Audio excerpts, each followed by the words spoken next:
All right, welcome to the podcast. I'm Darlene Childress, and this is Become a Calm Mama. And today we're going to talk about grief. And I've invited my friend and my grief coach on to navigate this conversation and to talk about navigating grief as a parent and especially around the holidays. And this episode is coming out on Thanksgiving Day, which can feel kind of weird. I wanted to acknowledge and honor the fact that we are sometimes in pain, even when we are doing celebratory things. And so that's why Leslie is here. So Leslie Gelfand, welcome. Introduce yourself, and then I'll share a little bit about my experience in grief recovery. Thank you, Darlene. Thanks so much for having me on your podcast. We've been talking about this for a while, so I'm so excited to be here. I'm a grief recovery specialist. I help people come to terms with loss, whether that's death, illness, divorce. There's over 40 different kinds of loss that people can experience that can cause grief. And I help them navigate through that and become complete with the pain associated with the loss. So beautiful.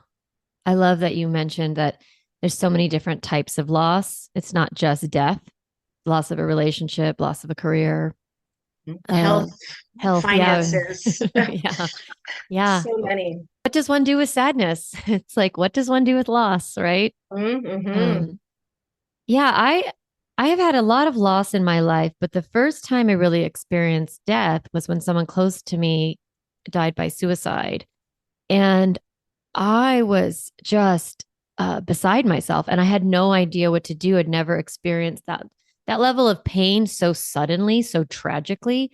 Mm-hmm. And my first thought was, I have to call Leslie. I had other people to call, of course, but I was like, this pain is so intense, so big, so awful and giant. I didn't know what to do with it. And I just said, help. And you guided me through such a beautiful process to mourn that loss, and you really normalized a lot of my experience. That's what we're going to talk about today, normalizing what it is like.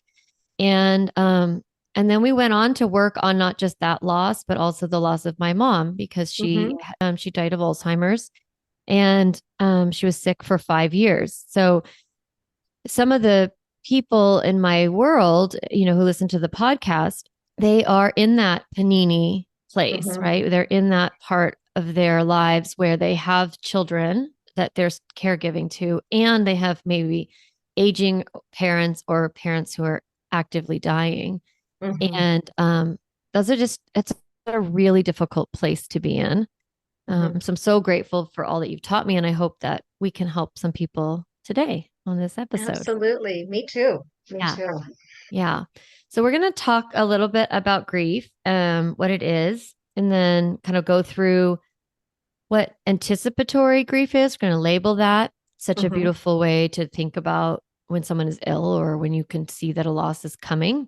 We're going to talk about how to handle that, and then what happens when somebody does pass away, kind of what that result, what's created in you, and the emotional experience and all that. And then specifically around the holidays, not just Thanksgiving, but also, through the winter holidays and birthdays and all of those milestones. And then just your work as a grief recovery coach, kind of highlighting what that is. So there Fantastic. we go. All right. Let's get into it. So I'd love for you to tell us, kind of, you started to talk about it, loss, but like, what is grief? Like, what is it? Well, first, it's the normal and natural reaction to a loss. A lot of times people can't explain why they are feeling the way they feel, or think, more importantly, they think, I shouldn't be feeling this way. It was only a job. It was only a pet. It was only a relationship I didn't want to be in anyway. It was a person that I didn't even like, right? So why am I feeling this way? That is our natural response to loss. Because we are having those conflicting feelings that are caused by the end or the change of a pattern or behavior that was familiar to us. So they are caused by the end or change of a familiar pattern or behavior. Yeah. Even if there's relief in it, like my mom dying of Alzheimer's, like it was a mercy, right? Yeah. Like that she was no longer trapped you know, Mm-hmm. Mm-hmm. and all of that in her body. So there was like relief, and if someone is elderly and you kind of go, okay, well, it's great, they're not out of pain. But that's a way also to bypass the emotion of like, actually, this is affecting me because this is a change. I like how you're talking about it. That's the end of how things were, like whether you were caregiving or whatever that relationship was. I would love for you to talk about that, like how we can sometimes feel differently about someone who we really relied on or someone who we didn't rely on. Can you share the Right, difference there? right. So when we have someone that we cared about deeply and we had a positive relationship, right? Grief can show up and it can feel like reaching out to that person who's always been there for you, only to discover that when you need them one more time, they're no longer there, right? So you can think about the people that you've had positive relationships with that you have lost. That's where that heartbreak can come in when you're like, oh, just I want to call or I want to reach out or I want to share with this person, and then they're not there. Mhm. When we lose people who are less than loved ones, if it was someone who should have been a loving person in our life but wasn't, right? Our grief still shows up, but it's the feeling of reaching out for someone who was never there. And then you discover that you need them one more time and they're still not there, Still right? not They there. have Yeah. still failed you in that way, Yeah. right? And it's a kick in the gut either way.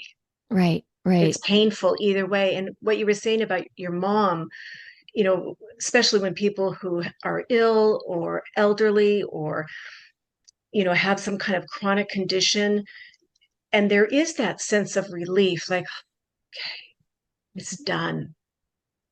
They're no longer in pain. But then you feel guilty for feeling relieved that they're gone, right? Yes. Right. But at the same, you're like, I'm sad, but I'm also relieved. So again, it is those conflicting feelings, right, of something that has changed. Yeah. And we can really beat ourselves up by not allowing whatever's coming. And that's, Hmm. I think we can talk about that and like how to take care of yourself. And it really is a lot about being in the relief of it because that passes. And then sometimes you're in the pain of it, the loss, the sorrow of they should have, they were always with me. They were always there for me and they're not there now. Or Hmm. they were never there for me and they're still not there for me. I Right. remember this is silly, but I remember when my dog died years ago, the first pet that I had that I was really close with. And then when she died and I came home, I was so used to going through pain and loss with her that she was like my companion animal, Yes. and I was just sitting on the couch like, wait, I don't know how to do this without you. Hmm. And Mm. that happens, I think, when we're in that pain. Right. Yeah, Yeah, exactly. Exactly. I don't know how to Yeah. do this without you. Well, let's talk about anticipatory grief because I think this is one thing that comes up a lot, at least with my clients who work with me, is that they are in that panini. Like I think of a panini, right? It's not just a sandwich, it's like hot, like you're like pressed, because it's Yes. Yeah. yeah, it's like let me get a griddle and let me turn up the heat and put two pieces of bread together and smush it. And And all this pressure, yeah, right? all the pressure, right? So beyond sandwich, right? Hmm. There's a lot Hmm. of pressure, there's a lot of heat. Yeah. This happens at different times. My kids were 9 and 11 when my mom was diagnosed with Alzheimer's. So they were like later elementary, but still really in those years of needing me. Sometimes it happens, your parent becomes ill or needs a lot of extra care, and your kids are in high school Hmm. and they kind of need your emotional presence, and Hmm. and you're maybe not a bit available, or heaven forbid when they're real little and they've lost the opportunity to know somebody that's close to you and they need you too. Hmm. um Hmm. let's talk about like anticipatory grief. Like what is that? What do we call that? Why is it called that? Well, it's because it's almost as if we're pre-grieving, right? We're anticipating the pain that is coming. I think that is a good thing, right? I think grief is good because it allows us to have all of those feelings. Even better is when we're able to complete, right, our relationship with the grief, not with the person. We're going to have a relationship with that person until we take our last breath. So we're trying to complete the relationship with the pain and with the loss, not with the person. When we're anticipating that, we're almost bringing the pain to us early. But I think it can also aid us in some ways in preparing us, right? There has been that debate of, well, would you have rather someone died in an accident, suddenly and unexpectedly, or they have a long illness, so you have time with them, and say both suck. Yeah, the loss is the loss, Yeah. right? Like, the end or change is there no matter how it happened. Sometimes we are talking about how we wish they would have died differently, but we're actually really just wishing they hadn't died. Exactly. Mm-hmm, Yeah. mm-hmm. Yeah. But I do think that the anticipatory grief is helpful. It can be in terms of letting some of that pain in and like almost digesting it a little bit at a time. Like everyone's eating Thanksgiving dinner. Maybe you're listening to this while you're cooking your turkey and you're thinking about this big meal you're going to eat later. And it's like if you were to eat a little bit of it at a time, it'd be easier to digest. Yeah. But it still has to be eaten, right? Grief is what it is. And also to be aware of being present at whatever event or even in your visits. This may be the last time. Mm-hmm. Right. My mother-in-law died last year and wasn't able to come to our Passover Seder. She was planning, like on the way, was not able to make the trip. And I was so ready to be so present for knowing this was going to be the last one. And then going, oh, last year was the last one, and I didn't know it. Yeah.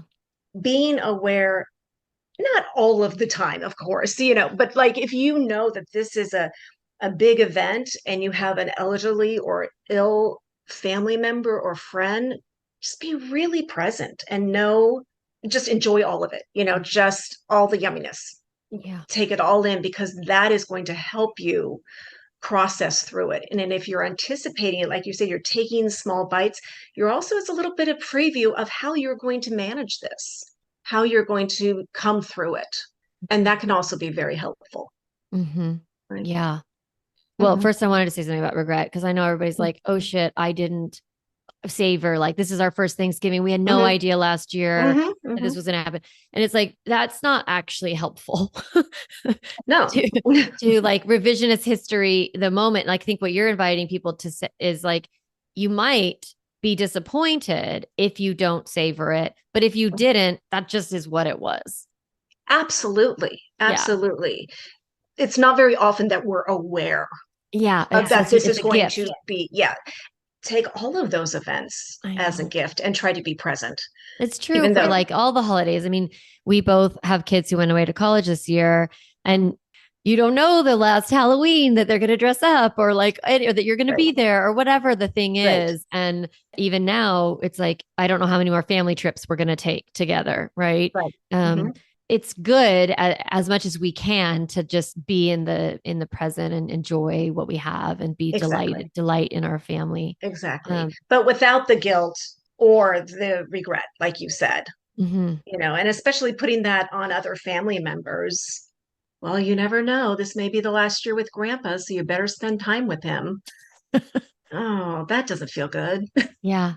But then if you do have the privilege of knowing someone is dying, then it is great to be like, we're going to be as present as possible. We're going to make this be around them. I think about my mom's last Thanksgiving and she couldn't leave her care home. And we all went over there afterwards and like snuggled in her bed. And I remember just kind of feeling like, oh my God, we're all together. And that was her last Thanksgiving. How do we talk about the kids? This one mom, she reached out and she said, I'm having trouble saying to my son, Papa is dying.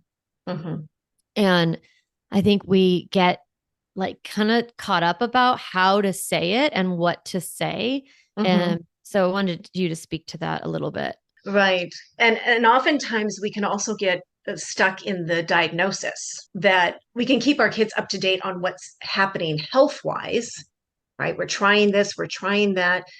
But also when we say there's no cure, but we don't say they're dying, Kids cannot make that connection. Adults would be able, oh, the nuance is what they really mean is, but kids cannot understand that.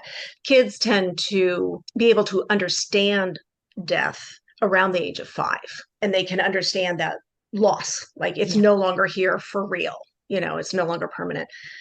Usually I find best with kids up to, like, I would say 12, just to simply say the person's body stopped working. Mm. There can be all sorts of reasons people's bodies stop working. Sometimes their body is just old and it stopped working. There is an illness that they have that there isn't any medicine that can help cure them. So their body's going to stop working. Sometimes accidents can cause someone's body to stop working. Sometimes another person causes someone's body to stop working. Sometimes a person makes their own body stop working. Right. And so when I find the younger children, that's enough for them. Their body stopped working, their heart stopped beating. That's all. But explain to them, yes, their body is here, but it no longer works. Mm-hmm. Right. If the kids are older, they'll ask more questions. If they're ready, they might ask more. Right. Exactly. How did their body stop working? And they may have heard, oh, heart attack, cancer. They may have heard these words, but not knowing what that means.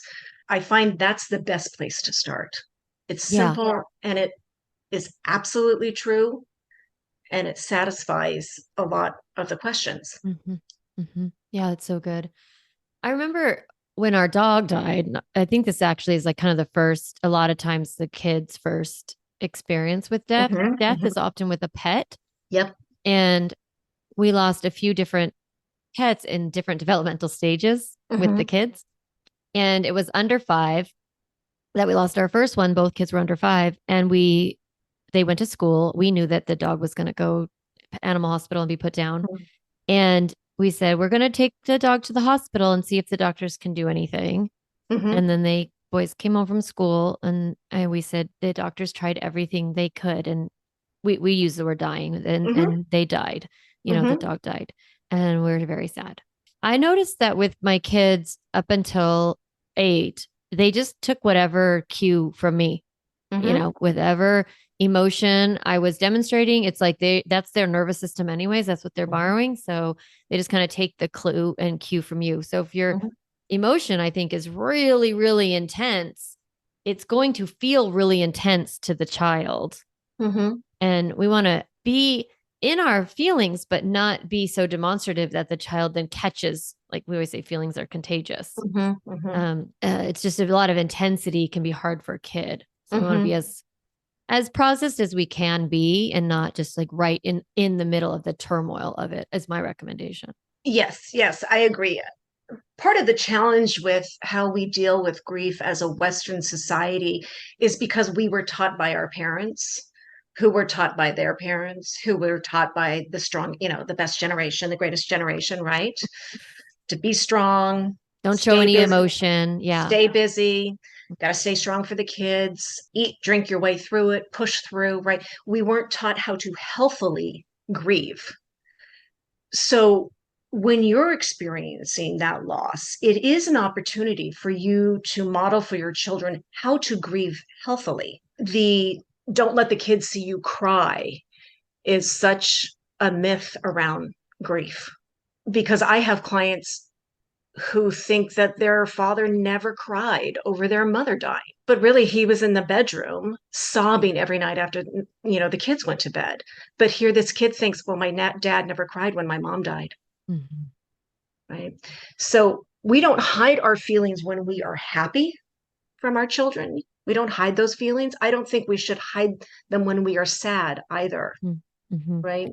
I think there's a way to hold the tension between, where you can really let go and really deeply grieve and be in that sad place where you need caregiving. Absolutely. Those are times where I would say it's not right to do that level of needing caregiving in front of your children, because they don't know how to help you. Right. In that they can't moment. They don't have the capacity to be a caregiver in that way for you. So yes, if you need to really mourn this, yes, you can do that in private. You would want to probably do that in private anyway, Yeah. right? Yeah. But sharing on Mother's Day, you seem a little sad. Mama, why are you sad? Well, it's Mother's Day and I really miss my mommy. I'm Mhm. sad that she's Yeah. not here. And Yeah. that's it. Hmm. That's it. It's Yeah. that simple. Yeah. So, Even for kids who are teenagers, mhm. right? They may know, oh, it's Mother's Day. Mom doesn't seem herself. Oh, I bet it's because grandma's gone. Mhm. Okay, right? Yeah, I think it's good just to say it. Yeah, definitely like, hey, Absolutely. everybody, this is a hard day for me. And I'm going to take Mm-hmm, really good care of myself. And we're going to have, if they're littler, like we're going to do something to honor my mom or honor mm-hmm, grandma today. mm-hmm, Or today's a movie day. Today is the day that, like, we're going to eat cereal because mm-hmm, I'm going to take care of myself. And mm-hmm. modeling that, I think the idea, and I'm not going to belabor it, but it's like, I'm going to take care of myself. I'm going to express my feelings. I'm going to process this. I'm a full grown up. I can do it. Mm-hmm. And I can do it in the presence of my children. My children are not responsible for my Absolutely. caregiving. Absolutely. I think it's really important to clarify that. Yeah. Absolutely. Yeah. Yeah. Because I think sometimes we cling to our kids a little bit when we're in pain or like, and we're almost like using them to cope. Mm-hmm. As a Um, comfort. Yeah. yeah. Yeah. They're not our stuffed animals. Right. Right. Right. And their cuddles and kisses do make us feel better, Mhm. but that's not their job. Yeah. Yeah. We can get what we need from them, but relying on it. Yeah. Yeah. And I think it's also important to use the word dying or died. I agree. And people Oftentimes always are this, like passed away right, or I moved just on, or I mean, sometimes I use the word transition in my work as a death doula, but that is a different situation. But I think a lot of times in our society too, we think if we bring it up, we're bringing it to us, Mhm. right? Oh, like an Right. evil eye kind of Like I thing. don't want to say because something might hear, the universe might hear and speed it up, Like a right? superstition. Okay, well, we're Right. not going to tell people if you have a superstition, you just keep on with that. Yep. But I think if you're doing it to protect your kids from this language, Hmm. its nuance is confusing. I think as you Right. address that, it's like Right. live, die, good, bad. The binaries live within them. It's Hmm. actually easier for them. They don't have a lot of gray in general. That requires Hmm. abstract thinking. Doesn't even come online till 12 or 13. Hmm. So thinking about what language they actually need or what serves them, it's Hmm. probably better to be more direct. I've always used the word dying or Yeah. she died Yeah. last year. Yeah. Yeah. But it Absolutely. does make people uncomfortable. They like to use passed away. Hmm. What are some like things that you see in your practice where I always think like adaptive, maladaptive, like Hmm. some strategies that we use to cope with intense emotions Hmm. that maybe are fine a little bit here and there, but like if Hmm. you played them out too long, it's unhealthy. Right. So what do you see, or like what kind of happens to people when they're experiencing either they're anticipating someone dying or they've actually died, or a Right. loss like divorce? I think can really apply here Right. too. Right. So we want to, our need is to kind of distract our mind and our body from all of these big feelings that are coming forward. So, exercise, eating and drinking, binge watching TV, scrolling on social media, gaming, shopping, staying at the office really late, right? And like you said, all of these things in moderation, totally fine. In fact, your brain needs a break, right? And your heart needs a break from feeling this pain. So sometimes we do need to decompress and check out. When it can become a problem is when it is fanatic exercise, when we are overeating, like trying to fill that hole in our body that's in our heart with junk food or food, drinking to the point of passing out, shopping beyond our means, becoming a workaholic. That's when that can become a problem, when you have those behaviors that are in place of dealing with the emotions. That's different than I need to take a break. Yeah. I need just to sit on the couch and I need to watch The Office for the 100th time and just check out, right? When my mom died, I worked, like kind of went right back to work. It was COVID and online life. There wasn't really much I could do there was, she had been dying for 5 years. So all the things were tidied up already. Mm-hmm. Mm-hmm.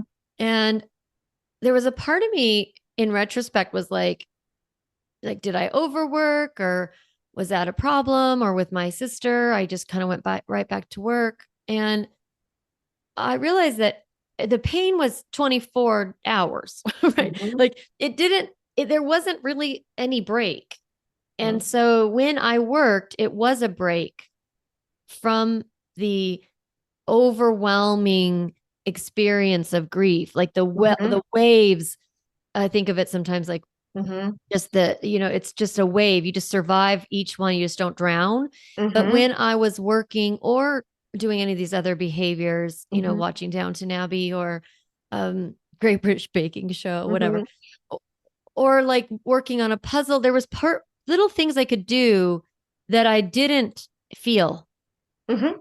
And it was so vital. And I think if anyone finds themselves like, oh, I should take more time off or I shouldn't be doing this, almost allowing a period of time where you just are like, that's what's happening Mm-hmm. for this. I always give myself little deadlines. Like, I'm like, Mm-hmm. this is 100% okay for 3 months. And then let's revisit and circle back if we have to, like, Right. Right. fix this. Mm-hmm. Absolutely. And with your mom too, you had done a lot of the work with me with the grief recovery program. You had completed that Yeah. before she died. Mhm. So I remember reaching out to you when she died and knowing too, because my mother had dementia and you lose them for years before you actually physically lose them, which is just a whole nother level of pain and mixed feelings and a lot of conflict. But I remember you saying, well, yeah, it's sad, but it's okay because I was already complete. Yeah. Yeah. We're going to talk about what that meant. Like what Yeah. that, yeah, I had done the grief recovery with you on Mm-hmm. her because she was dying Mm-hmm. and in many ways gone already. And so it was time for me to like process and release the pain of our relationship, the pain of that. So I Mm-hmm. felt like when my mom died, the grief, it was so pure in some ways. It was just pure loss. Mm-hmm. And there wasn't a lot of regret or remorse. Like it all was fixed. I was very mad though about COVID, because we couldn't see her because of the being in a memory care home. So Mm-hmm. that's like how she died sometimes Right. gets me. And it's I have to remember, nope, I'm really upset that she died. Right. Right. Not necessarily. It's like my The brain wants to circumstances. tell me Yeah. the circumstances. Yeah. Um. So good. So what are some strategies that are really healthy? Like we're saying, whatever strategy you use is healthy, Mm-hmm. and we want to make sure we're kind of keeping within a bounds. Right. And Yeah. but what are other things that we can do, especially around the holidays or Right. just in general, like whether our loved one is dying or we can, Mm-hmm. or they've have passed Mm-hmm. in some ways. So yeah, I tell my clients, there is no wrong way to grieve. What you're feeling is what you're feeling, and it is 100% valid, right? And your grief is going to look different than, say, if it's a parent, it's going to be different than your sibling because grief is as individual as your relationship with that person or thing. What we want to avoid is especially like isolating ourselves, right? We want sometimes just to curl up in a ball in a cocoon and just shut the world out. Absolutely. And we can't be by ourselves, right? We are social animals and we need that connection in that community to survive. So, talking to others, letting them help you, which can be so hard in our society. Nope, I've got it. I can do it. I'm fine. right? Finding ways to honor your loved one, talk about your feelings, talk about how this is for you. Especially with the holidays, it can bring up a lot of feelings of unresolved grief. It reminds us when we would spend or didn't spend time with particular people. Traditions may be different or missing, right? So remember that grief is conflicting feelings caused by the end or change of a familiar pattern or behavior. Well, we always did Christmas at my mom's house. Oh, well, now where? We always had particular decorations, certain foods. How are we going to do Thanksgiving dinner when mom and grandma always, made it together? Certain stories that we're always told around the table, right? Or the absence of all of that. And now you've got to figure out how to make your own holiday. It's normal to feel more sad than usual around the holidays because it's so family oriented, right? Socially, it's a busier time for us, parties and get-togethers and holidays and all of that. And wanting to numb out our feelings or putting on a performance that everything's okay, that's okay. But allow the feelings to come forward. Mm-hmm. It's so uncomfortable and painful to sit in the grief. And I promise if you allow that for yourself, you're able to move through it better and more quickly. So true. It's like when we do create some buffering between us and our emotions to protect our nervous system, to protect our ego, to protect our other relationships. And that's valuable, but it can't be the only state that we stay in, because unprocessed grief is just like any other unprocessed feeling and unprocessed stress. It shows up like whack-a-mole in other ways, like other relationships, in our body, in our performance, in life, overwhelm, all of that. Yeah. So that's why your grief recovery is so, so helpful. And I want to get into that, but I wanted to talk about for just a minute, like someone listening is maybe thinking, well, I haven't experienced that, or I'm through it, but I don't know what to say. Like my best friend lost her mom, or my brother's wife's father-in-law, whatever, like, someone else further out has lost somebody that maybe you're not connected to that loss, and you want to support them. Like, what are we supposed to say? I find two things. One, I found the best thing to say to someone, like say you're going through the funeral line, right? Or you're going to their house for the reception or shiva or whatever it is. I can't imagine what this is like for you. Period. That's it. Even if their mother has died and you think you know exactly how they're feeling because your mother died, you don't, right? You don't know what their relationship was like. You God, don't know. I'm sure I have erred in this way before. Oh, we all have. And we think it might be helpful by saying you have a community around you that understands how you're feeling, right? That is totally logical, right? Except their brain isn't broken. It's their heart that's broken, right? So to hear, I know how you're feeling. No, you don't. You can't possibly know this pain. Yeah. That I'm feeling about my mom, right? About my grandparent, about my spouse, about my child, right? You can't possibly know. So I would say that, right? I can't imagine what this is like for you. I'm so sorry. That's it. And if you have the urge to start a sentence with at least, close your mouth and stop. Because at least they're not in pain. At least they're in heaven. At least you got to say goodbye. Yeah, at least. No, none of these are optimal, right? No, at least they're not in pain. I know, but we can manage pain. I want them still here. At least they're in a better place. No, being here with us is the best place. At least, and with any loss, at least, you can find another boyfriend, right? There are more fish in the sea. Yeah. You can get another dog.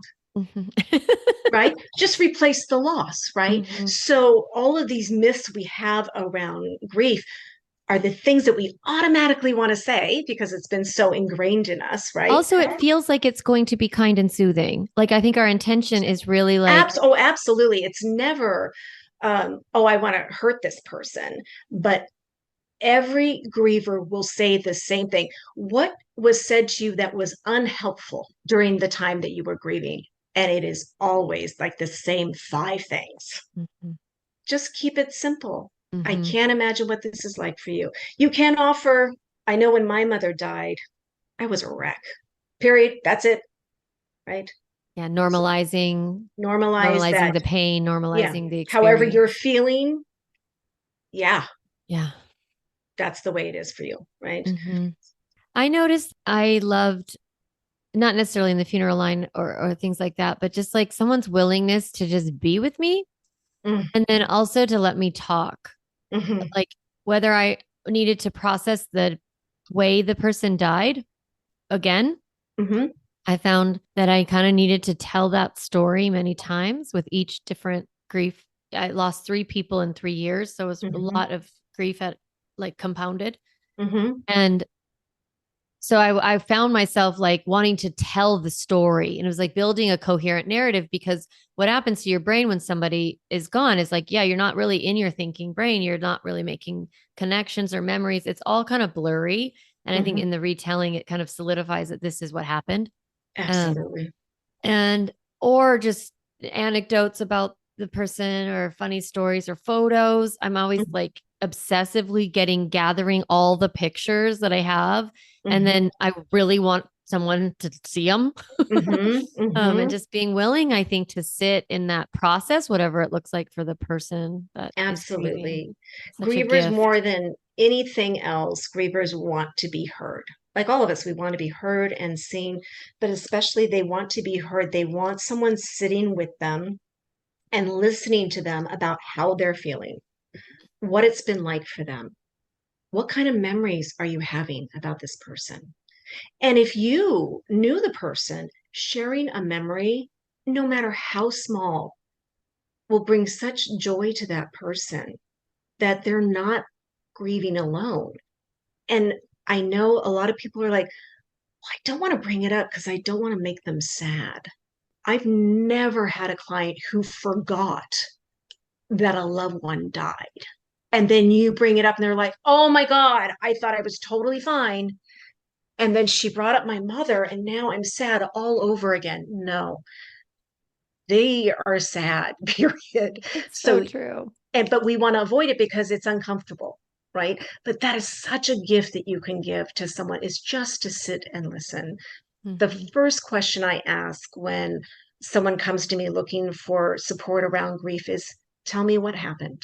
Mm-hmm. And Mm-hmm. then I don't say anything else because Mm-hmm. they do need to process that story. They want to tell you step by step by step what happened, right? We did this and then we did that and then they were fine. And they want to tell you the whole story and what the last moments were. They want to tell all of it. And oftentimes I say, I am just a heart with ears, right? I'm just to sit here and I'm just bringing all of this in. I just have an open heart for you to pour it into. Mm-hmm. And that's my job, Yeah. right? Is just to be able to hold that space for them. But it's very simple. What happened? Mm-hmm. So sometimes people need to borrow our brain. Sometimes they need to Mm-hmm. borrow our heart. Sometimes they need to borrow our hands Mm-hmm. and, Mm-hmm. and being present in that way. Beautifully put. Beautifully put. Yeah, I Yeah. agree. Well, I'd love to talk about grief recovery briefly Mm-hmm. because I want to caveat it. And I think of it this way. I think that there's a period of mourning Mm-hmm. and then there's a period of grief recovery. Right. I guess it's a period of grieving and then a period of grief recovery. Right. And when the Right. loss happens, I don't think it's always the best time to recover from it if you haven't processed the pain, the grief itself. I don't know if Mm-hmm. I'm explaining it well. So we're going to talk for a minute about two different processes. Like we've been Right. talking about grief and Mm-hmm. grieving and mourning and feeling it all.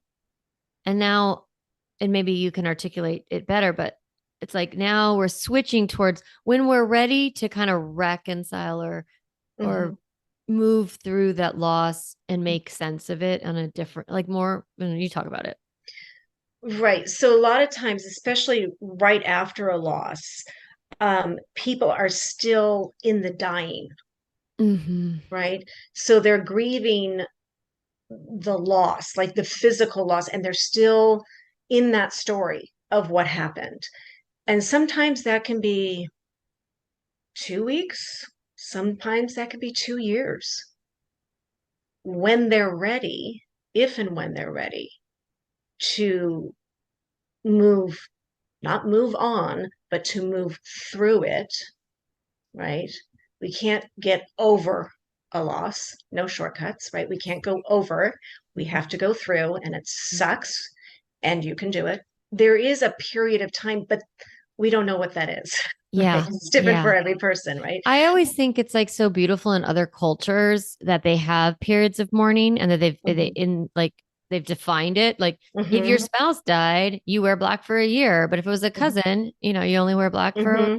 3 weeks or whatever. Yeah, you have a playbook of what we're supposed to do because Yeah. none of us know what we're supposed to do, right? Well, Yeah. how I could remember we, walking into Trader Joe's and I happened to be friendly with the workers there and they're like, "How you doing?" And I'm like, "My mom died." Like, and I was just a disaster. And I wish that I was wearing all black and that indicated something to them, or that I had a veil, or I wished that I had some way to show I am in mourning. I'm not okay. Like Right. I'm not a normal person right now. Yeah. And to I'm not treat me gently and Yeah, I'm not going to to, be able to chit chat. Like, or maybe I will, but just know I might not be able to. But right, there was right, I was like wearing normal clothes and going to the grocery store like a normal person, how I did many right, times. right, And then I'm all of a sudden in a normal experience that isn't, nobody knows that I'm in the right, outside right. world. And that's can be part of what's so devastating is my whole world has stopped, it's suspended. And yet everyone is just going on living like my mom hasn't died. Yeah. How? How? Mhm, I mhm. can barely get out of bed, but oh, they can just go to a movie. Yeah. Right. It seems unbelievable, right? So yeah, Yeah. I It's kind of I like do. when you're sick and everybody else is like acting like healthy and you're like, how Yeah. did you just get up to go get something from their kitchen? Like I'm dying over here. Right. You Right. can't believe, you can't imagine ever feeling better. And then like a couple weeks later, you're like, oh, I can also go get things from the kitchen.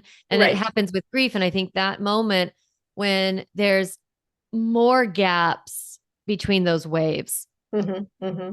And it's also when you are feeling stuck, Yeah, for right? sure. When people are going through, grieving the loss, right? But when they get to a point in their life where they're stuck, they Mhm, just can't move forward. mhm. Something isn't right. Just nothing's working. And they think in their mind, it's been long enough, or it's been, however long, I'm ready to move forward. That's when they're ready to do the work. The Because I've grief had clients who recovery. have come right after a loss and they're not ready to Mhm, do this particular program, right, that I mhm. teach. So when you're ready to do recovery, right, which is totally possible, people are like, how can my heart is broken, it's shattered, how can it be repaired? It can be, right? So a lot of times unresolved grief is it's almost always about things we wish we had said or done differently, better, or more. Mhm. I wish I told my dad I loved him before it was too late. Yeah. I wish I visited my grandma that weekend before she died so I could tell Mhm. her how much, she meant to me. All those things that we wish were better, different, or more.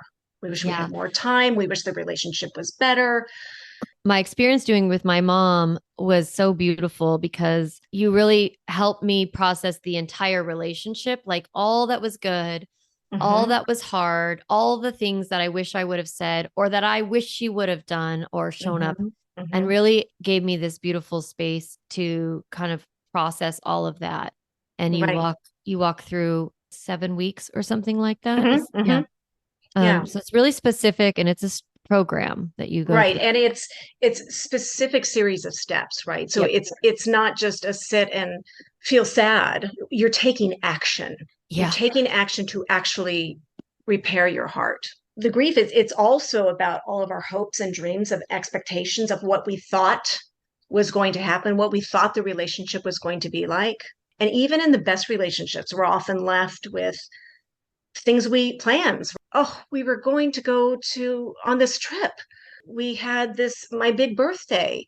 My daughter was graduating from college, like all these things that we thought were going to happen. When we have that, or if you're in a negative relationship, the loss robs us of that possibility of repairing the relationship, right? That they left before we could do that. Mm-hmm. Loss, it's cumulative. It's over a lifetime. And if you don't resolve the grief, then it builds on itself, right? If you think of like, a tea kettle and it's getting hotter and hotter and hotter, and you put a cork in the spout, eventually that spout is going to pop. And that looks different for people, all different people. It's going to show up in a different way for you. But our goal with this program is to be able to heal our heart so you're able to enjoy the fond memories of that person without your heart breaking again. Yep. It's not that you won't ever be sad, but you won't be heartbroken. You won't feel shattered every time you hear that song on the radio, or you smell their perfume, or that thing that they cooked, or their birthday, all these special events. We're not looking for closure because we don't end that relationship with them. We're looking to complete the relationship with the pain associated with the loss. Yeah, it's so amazing. Yeah. Because I just keep thinking, like, one thing when someone has died is that you don't get to have a conversation with them. Mm-hmm. And those things get stuck, right? The things that are unsaid, or the things you wish you would have said. But that same loss happens obviously with a pet, right? You could, or a job, like if you got kind of your dream job and it got taken from you for whatever, like it gets stuck, and then you keep bringing it up and it's like painful. Or I just keep thinking of divorce. Like there's some relationships that end in a way that are complete and you've said all the things, but there's some relationships that are too toxic and you're not going to go through the process with the person. Right. They're still alive, but you're not doing this with them. You've tried. Right. And so how to move through that loss, I think there's so much room for what you're doing. Right. So, because grievers need to be heard, right? Yeah. So you get to say all of those things that you wanted to say that to that person, to a person, right? A heart with ears. And you're able to say all of the things that you wanted to say, and you're able to say goodbye to the pain, right? Because you've completed your relationship. There's no reason to hold on to all of that stuff. You're starting a new relationship with this person or with this institution or this thing because you're done. You've said everything that you need to say. You've told them all the ways that they impacted your life. You've forgiven them. You've apologized. You've told them all the ways that you love them. And then you get to start anew. Yeah. Right? There's so much freedom in it. There's so much peace, whether you want just to process the loss or go through grief recovery. That is what Leslie's available for. So you can find Leslie on her website, and we're going to put it in the show notes, but it is griefrecoverywestla.com. Yep. And you can reach out and they can just book a call, like consult, right? With you. Absolutely. Yeah. Yeah. See if it feels good. Yeah. Yeah. Thank you for sharing this with us. And thank you. Yeah. Helping all of us be human in a painful world, like how to move through really deep pain and loss. So your work is important. Oh, thank you. Thank you so much for having me. Yeah. All right. So next week, everyone, there'll be another episode, and I will talk to you next time. Hey, Mama, if you enjoyed this podcast episode, I want to encourage you to do two things. The first is go to my website, calmmamacoaching.com, and get a copy of the Stop Yelling cheat sheet. You'll get a step-by-step breakdown of the most important tool I teach, which is the pause break. And you'll also get 40 ideas to reset your body and balance your nervous system so you don't have to yell at your kids. You can get a copy of that, again, at my website, calmmamacoaching.com/stop yelling. The other thing I'd love for you to do is go to Apple Podcasts and rate and review this podcast so that other moms can discover empowering and helpful, practical parenting strategies just like you did today. Thanks so much for listening to the podcast. It means a lot to be in your ear every week and to support you on your parenting journey.